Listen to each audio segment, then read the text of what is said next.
హిమాలయాలలో ఎత్తైన ప్రదేశంలో గాలి తక్కువగా ఉండి గాలులు పురాతన రహస్యాలను గుసగుసలాడే చోట భారతదేశంలోని అత్యంత వెంటాడే రహస్యాలలో ఒకదాన్ని కాపాడే సరస్సు ఉంది. ఇది ఉత్తరాఖండ్ నడిబొడ్డున సముద్ర మట్టానికి 16,500 అడుగుల ఎత్తులో ఉన్న రూప్కుండ్ సరస్సు. ట్రెక్కింగ్ చేసేవారికి ఇది ఒక సవాలుతో కూడిన గమ్యస్థానం. శాస్త్రవేత్తలకు ఇది ఒక పురావస్తు పజిల్. స్థానికులకు ఇది దైవిక మరియు భయంకరమైన జీకొనే ప్రదేశం. ఎందుకంటే దాని ఘనీభవించిన ఉపరితలం క్రింద వందలాది మంది ప్రజల అవశేషాలు ఉన్నాయి. దీనికి చిల్లింగ్ మారుపేరు వచ్చింది. అస్థిపంజరం సరస్సు. September 2, 1942. Forest ranger HK Madhwal Nanda Devi national పార్క్లో రొటీన్ పెట్రోలింగ్లో ఉన్నాడు. పరిశోధన కోసం ఆల్పైన్ వైల్డ్ ఫ్లవర్లను సేకరిస్తున్నాడు. 16,500 అడుగుల ఎత్తులో అతను ఒక చిన్న హిమనదీయ సరస్సును కనుగొన్నాడు. అక్కడ అతను కనుగొన్నది అతన్ని ఎప్పటికీ వెంటాడుతుంది మరియు రాబోయే దశాబ్దాలుగా ప్రపంచాన్ని ఆకర్షిస్తుంది. వందలాది మానవ అస్థిపంజరాలు సరస్సు అంచున చెల్లాచెదురుగా పడి ఉన్నాయి మరియు దాని ఉపరితలం క్రింద తేలుతున్నాయి. కొన్నింటికి ఇంకా మాంసం అంటుకుని ఉండి తీవ్రమైన చలి కారణంగా భద్రపరచబడ్డాయి. రెండవ ప్రపంచ యుద్ధం మధ్యలో బ్రిటిష్ అధికారులు మొదట్లో వీరు రహస్య దండయాత్రకు ప్రయత్నిస్తున్న జపనీస్ సైనికులని భయపడ్డారు. కానీ రేడియోకార్బన్ డేటింగ్ తరువాత చాలా పురాతన రహస్యాన్ని వెల్లడిస్తుంది. రూప్కుండ్ రహస్యాన్ని అర్థం చేసుకోవడానికి మనం మొదట దాని నేపథ్యాన్ని అర్థం చేసుకోవాలి. ఇది గర్హ్వాల్ హిమాలయాలు, హిందూ సంప్రదాయంలో పవిత్ర భూమి. 25,643 అడుగుల ఎత్తులో భారతదేశంలో రెండవ ఎత్తైన శిఖరం నందా దేవి ఉంది.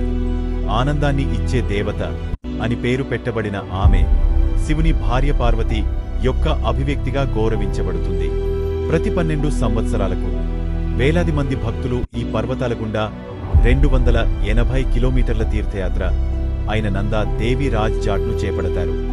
ఈ మార్గం రూప్కుండ్ సరస్సుకు ప్రమాదకరంగా దగ్గరగా వెళుతుంది. ప్రయాణం బుగ్యాల్స్ అని పిలువబడే సహజమైన ఆల్పైన్ పచ్చిక భూములు, మంచుతో కప్పబడిన శిఖరాలతో చుట్టుముట్టబడిన పచ్చగడ్డి సముద్రాల గుండా వెళుతుంది. ఇక్కడ యాత్రికులు విశ్రాంతి తీసుకుంటారు మరియు ప్రార్థనలు చేస్తారు. వారు దేవతల అడుగుజాడల్లో నడుస్తున్నారని నమ్ముతారు. దశాబ్దాలుగా శాస్త్రవేత్తలు రూప్కుండ్ రహస్యాలను ఛేదించడానికి ప్రయత్నించారు. 2019లో ఇప్పటివరకు నిర్వహించిన అత్యంత సమగ్రమైన జన్యు అధ్యయనం దిగ్భ్రాంతికరమైన ఫలితాలను వెల్లడించింది. విశ్లేషించబడిన 38 అస్థిపంజరాలు 3 విభిన్న జన్యు సమూహాలుగా విభజించబడ్డాయి. 23 వ్యక్తులు దక్షిణాసియా వంశపారంపర్యంగా చూపించారు. ఇవి దాదాపు 800 CE 9వ శతాబ్దం నాటివి. కానీ మరో 14 మంది మధ్యధరాను కలిగి ఉన్నారు, ముఖ్యంగా గ్రీస్ మరియు క్రీట్ నుండి. ముఖ్యంగా వారు 1000 సంవత్సరాల తరువాత 1800లో మరణించారు. ఫోరెన్సిక్ విశ్లేషణలో విలక్షణమైన గాయాలు వెల్లడయ్యాయి. తలలు మరియు భుజాలపై మొద్దుబారిన గాయం, కానీ ఆయుధాల నుండి ఎటువంటి గాయాలు లేవు.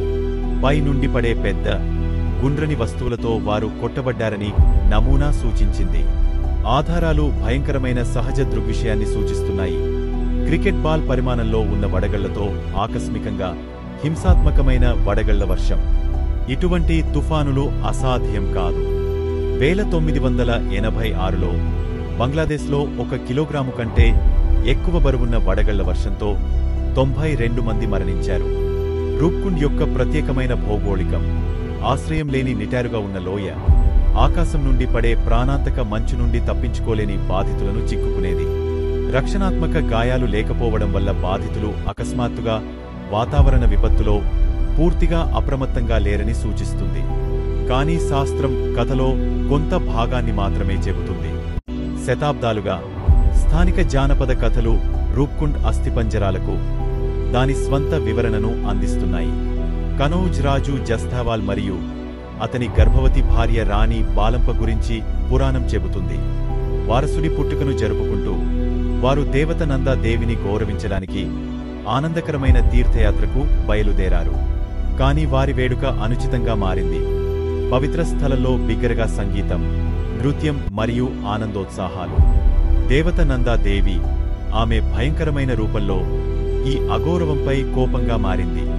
శిక్షగా ఆమె భక్తిలేని యాత్రికులపై ఇనుము లాంటి గట్టి వడగళ్లను కురిపించింది. రాజు, రాణి, వారి పరివారం మరియు త్యాగంలో పాల్గొన్న వారందరూ తక్షణమే మరణించారు. జానపద పాటలు మరియు మౌఖిక సంప్రదాయంలో తరతరాలుగా అందించబడిన ఈ కథ ఆధునిక శాస్త్రీయ పరిశోధనలతో అద్భుతంగా సరిపోతుంది. కానీ 2019 జన్యు అధ్యయనం కొత్త ప్రశ్నలను లేవనెత్తింది. 19వ శతాబ్దంలో మధ్యధరా ప్రాంతం నుండి ప్రజలు ఈ మారుమూల హిమాలయ సరస్సును ఎలా చేరుకున్నారు? ఇది వలసరాజ్యాల విస్తరణ, ప్రపంచ వాణిజ్యం మరియు సాహసోపేత అన్వేషణల యుగం. బహుశా వారు వ్యాపారులు, కిరాయి సైనికులు లేదా ఈ పవిత్ర పర్వతాల పట్ల ఉత్సుకతతో ఆకర్షించబడిన ప్రయాణికులు కావచ్చు. వారి ప్రయాణం కష్టతరంగా ఉండేది. ప్రమాదకరమైన భూభాగాల గుండా వారాల తరబడి ట్రెక్కింగ్ చేయడం, ఎత్తైన మార్గాలను దాటడం మరియు నక్షత్రాలు మరియు స్థానిక గైడ్ల ద్వారా నావిగేట్ చేయడం. వారి ఎముకల ఐసోటోపిక్ విశ్లేషణ వారు దక్షిణాసియా సమూహం నుండి భిన్నమైన ఆహారాలను కలిగి ఉన్నారని వెల్లడిస్తుంది. వారు చాలా దూరం నుండి వచ్చారని నిర్ధారిస్తుంది. అయినప్పటికీ వారు అదే శాపగ్రస్తమైన సరస్సు వద్ద అదే భయంకరమైన విధిని ఎదుర్కొన్నారు. నేడు రూప్కుండ్ నందా దేవి బయోస్పియర్ రిజర్వ్లో ఉంది.